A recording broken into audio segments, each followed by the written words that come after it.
Magandang araw mga kaibigan. Ako si Emanuela. Maghahatid ulit ng kwentong pag-ibig. Bago natin tunghayan ang kwento natin ngayong araw na ito, ay huwag kalimutang mag-subscribe, like, at pindutin na rin ang notification bell para updated kayo lagi sa mga kwento ko. At sa mga nakasubscribe na, maraming salamat po. Ang kwento natin ngayon ay galing kay Sonia, 22 years old, isang dalaga, maganda at mapagmahal na anak. High school graduate lang ang natapos ni Sonia dahil sa kahirapan ng buhay. Kumuha lang siya ng short course na caregiver. Nag-apply si Sonia ng trabaho sa abroad. Mapalad naman ito at natanggap siya na isang caregiver sa Taiwan. Maswerte si Sonia dahil libre ang accommodation at binigyan siya ng magandang sahod. Laking pasalamat ni Sonia sa Diyos. Isang mayamang Pilipino ang employer ni Sonia sa Taiwan. Sila ay si Mrs. Cruz, may-ari ng isang paggawaan ng sapatos. May kapansanan ang anak. Ito ay si Conrad. Si Conrad ay 25 years old na dati siya ang nagmamanage sa kanilang kumpanya. May kagwapuhan, matangos ang ilong. Naaksidente siya sa kotse na sinasakyan niya noong galing sila sa opening ng kanilang bagong kumpanya. Namatay ang dalawa niyang kaibigan at siya lang ang nakaligtas. Magdalawang taon na nasa wheelchair at walang nagtagal na caregiver dahil sa hindi maganda ang ipinakita niyang ugali. At dahil na rin sa mga frustration niya sa buhay. May girlfriend si Conrad, siya ay si Mildred. Malapit na sana silang ikasal nang nangyari ang aksidente. Labis niya itong dinamdam. Laging binibisita ni Mildred si Conrad, halos araw-araw. Ipinakilala sa mga magulang ni Conrad si Sonia. "Hi Conrad," sabi ni Sonia. At lumingon lang siya sa malayo, parang walang nakitang tao. "Nako, di ako pinansin. Sungit niya talaga. Gwapo pa naman," sabi ni Sonia.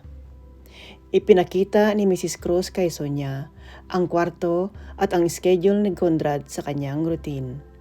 Magkalapit lang ang kwarto nila upang sa ganon maalagaan niyang mabuti si Conrad.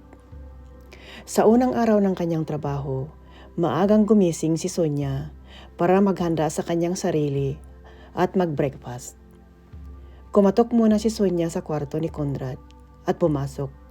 "Good morning, sir," sabi ni Sonia. Medyo nininervyos. Tiningnan lang siya.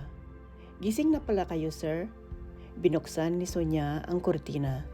Ngunit nagalit si Conrad. Isinara ulit ni Sonia at nagsorry. Sabi ni Sonia sa sarili, "Naku, unang araw ko palang galit ka agad." Pumunta sa kusina si Sonia at nag-prepare ng agahan ni Conrad. Nang inilagay ni Sonia ang tray sa harap ni Conrad, napatingin lang at sinabi na wala siyang gana. At sinabi kay Sonia na siya na lang ang kumain. Ngunit iginiit ni Sonia para magkalaman ang tiyan. Napasigaw si Conrad at sinabi, "Sabi ng ayaw kong kumain, bingi ka ba?" Sabi ni Conrad. Kadalasan ganon ang ugali na ipinakita ni Conrad. Ngunit mahaba ang pasensya ni Sonia. Isang araw, gustong paliguan ni Sonia si Conrad. Nagwala ito dahil ayaw niyang maligo. Natulak niya si Sonia na di naman sinadya at napaupo na lang sa sahig. Nabagok ang ulo ni Sonia sa dingding. Napatingin si Conrad sa kanya at sumigaw, "Ma!" Ngunit walang tao sa bahay. Tumayo na lang si Sonia nang dahan-dahan. Mabuti naman, walang nangyari sa kanya. Kunting galos lang. Pinunasan na lang niya si Conrad. Pinakain, binigyan ng gamot at pinahiga. Pumunta si Sonia sa kanyang kwarto para gamutin ang kanyang kunting galos at humiga sandali. Mahaba ang pasensya ni Sonia. Tiniis niya ang masamang ugali ng kanyang amo. Lumipas ang mga ilang buwan. Medyo may mga pagbabago na si Conrad. Hindi na siya galitin tulad ng dati. Isang umaga, tinanong ni Sonia kung gusto niyang maglakad-lakad sa park para makaagap ng kunting preskong hangin. Masaya naman itong sinabi kay Sonia na susubukan daw niya. Habang naglalakad sila, tulak-tulak ni Sonia ang wheelchair. Pinahinto ni Conrad si Sonia at sinabing, laking pasalamat niya sa kanya. Dahil mahaba ang pasensya at natiis siya. Sumagot naman si Sonia na obligasyon niya na gawin ang lahat. Trabaho lang niya yun. Gustong subukan ni Conrad na maglakad, ngunit nakailang hakbang lang, napagod siya. Bumalik itong umupo. Ginawa nila ang paglalakad ng 3 beses sa isang linggo. Dumaan pa ang mga araw. Bihira nang bumibisita si Mildred kay Conrad. Ngunit alam na niya na darating ang araw na iiwanan din siya. Nakaisang taon na si Sonia sa pag-aalaga kay Conrad. Unti-unti na silang nagkalagayan ng loob. At unti-unti na ring nagbabago ang kanyang ugali. May mga ngiti na sa kanyang mukha at madalas na itong nakikipagkwentuhan sa kanya.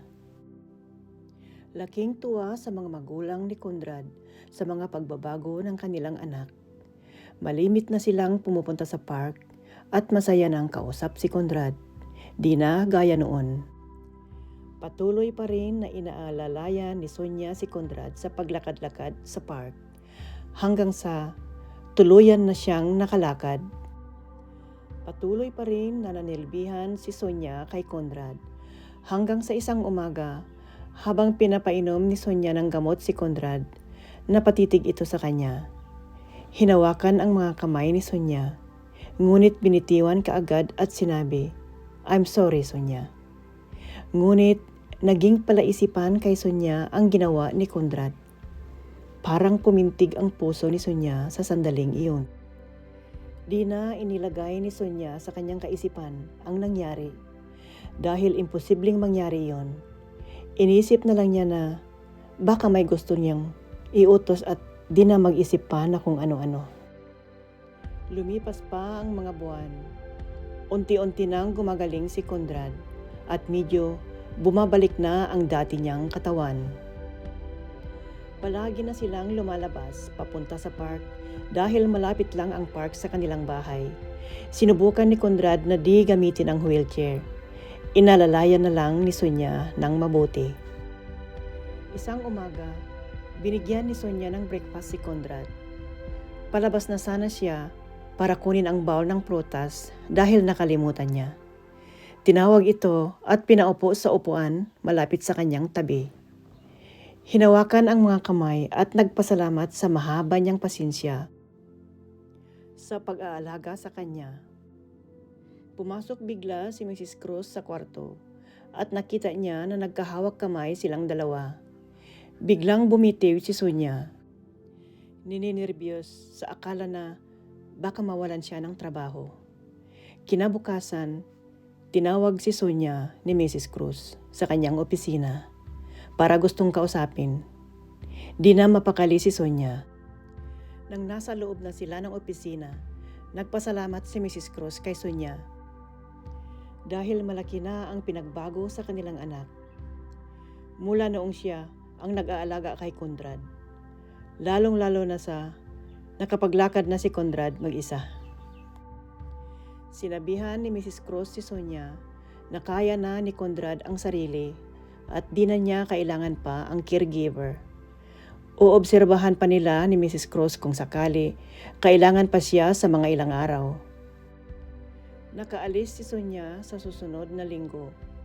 Ayaw man niyang umalis dahil parang napamahal na siya kay Conrad. Ngunit wala siyang magawa. Umalis siya na di nakapagpaalam kay Conrad. Kinabukasan, masayang gumising si Conrad para gawin ang kanilang routine na maglakad-lakad. Ngunit walang Sonia sa kanyang paningin. Dahan-dahan pumunta si Conrad sa kwarto ni Sonia. Tinawag niya, medyo napasigaw pa dahil di niya nakita Ngunit walang sumasagot. Wala na ang mga gamit ni Sonya. Parating ang kanyang ina dahil narinig niya si Conrad na sumisigaw. Tinanong niya ang kanyang ina kung saan si Sonya, galit na galit. Sinabihan si Conrad ng kanyang ina na magaling na siya at di na niya kailangan ang caregiver. Sinabi ni Conrad sa kanyang ina na, pinaalis ba si Sonya dahil nakita niya na nagkahawak kamay? Hindi inamin ni Mrs. Cruz na yun ang dahilan. Sinabi niya kay Conrad na makaya na niya ang kanyang sarili at magaling na siya. Ngunit ang katotohanan, ayaw ni Mrs. Cruz na magkagusto si Conrad kay Sonya dahil ang gusto ni Mrs. Cruz ay isang babae na ka-level niya, isang mayaman. Sinabihan niya ang kanyang ina na mahal niya si Sonya at gusto niya itong pakasalan. Nadismaya si Mrs. Cruz sa narinig at sinabi, huwag pag-aksayahan ng panahon ang babaeng iyon dahil hindi siya karapat-dapat sa kanya. Mula noon, lagi nang nasa isip niya si Sonya. Samantalang si Sonya nakauwi sa Pilipinas na masakit ang kalooban dahil di man lang siya nakapagpaalam kay Conrad dahil ayaw ni Mrs. Cruz. Lumipas pa ang mga ilang buwan. Nag-apply ulit si Sonya ng trabaho para sa Taiwan. Pinalad naman siya dahil maganda ang record niya sa dati niyang pinagtatrabahoan. Natanggap siya sa lugar na di kalayuan sa tinitirahan ni Conrad. Pumupunta pa rin si Sonya sa park na pinupuntahan nila dati ni Conrad. Nagmamasakali na baka magkita muli sila. Nakapagtrabaho si Sonya sa isa ring mayamang Chinese sa Taiwan. Masaya naman si Sonya sa bago niyang employer. Ngunit nasa isip pa rin niya lagi si Conrad. Lumipas na mga ilang araw. Bumalik na sa kanyang opisina si Conrad. Tumawag ang kanyang girlfriend na si Mildred para kumustahin. Gustong dalawin ni Mildred si Conrad. Ngunit ayaw nang makipagkita pa si Conrad sa kanya. Sa gabing iyon, may tawag si Sonya galing sa kanyang ina. May naghahanap daw sa kanya. Conrad daw ang pangalan. Medyo napaiyak si Sonya sa saya. Dahil hinanap siya, nag-iwan ng number si Conrad sa ina ni Sonya at ibinigay sa kanya. Di na nagawang tumawag si Sonya kay Conrad dahil iniisip niya na ang laking pagkakaiba ng kanilang buhay. Ngunit isang gabi, habang nagpapahinga si Sonya, tinawagan siya ni Conrad at nag-usap sila ng matagal. Mula noon, halos gabi-gabi na silang nagtatawagan. Hanggang sa gusto nang makipagkita si Conrad kay Sonya sa dating park na pinupuntahan nila dati. Nagkita silang dalawa. Napaiyak na lang silang dalawa sa sobrang saya at nagyakapan. Pumunta sila sa isang restaurant para kumain, mamasyal, at sa sobrang pagod, pumunta sila sa guest house nila Conrad. Sulong-sulo nila ang buong araw. Sa ganda ng paligid sa kanyang guest house at sa lamig ng panahon, napakatamis pagmasdan para sa dalawang nagmamahalan. Nangyari ang buong gabi ang matamis nilang pagmamahalan. Lumipas ng 6 na buwan, umuwi si Cecil sa Pilipinas para doon sila magpakasal. Dahil gusto ni Conrad na masaksihan sa mga magulang ni Sonya ang kanilang pag-iisang dibdib. Walang nagawa ang mga magulang ni Conrad. Sumang-ayon na sa desisyon ng kanilang anak. Nagpakasal sila kasama ang kanilang mga magulang at mga kamag-anak. Pagkatapos ng kanilang kasal, dinala ni Conrad si Sonya sa Taiwan at ipinagpatuloy niya doon ang kanyang pag-aaral. Lumipas ng 4 na taon, nakapagtapos si Sonya sa kanyang kurso at nagkaanak sila ng 2 babae.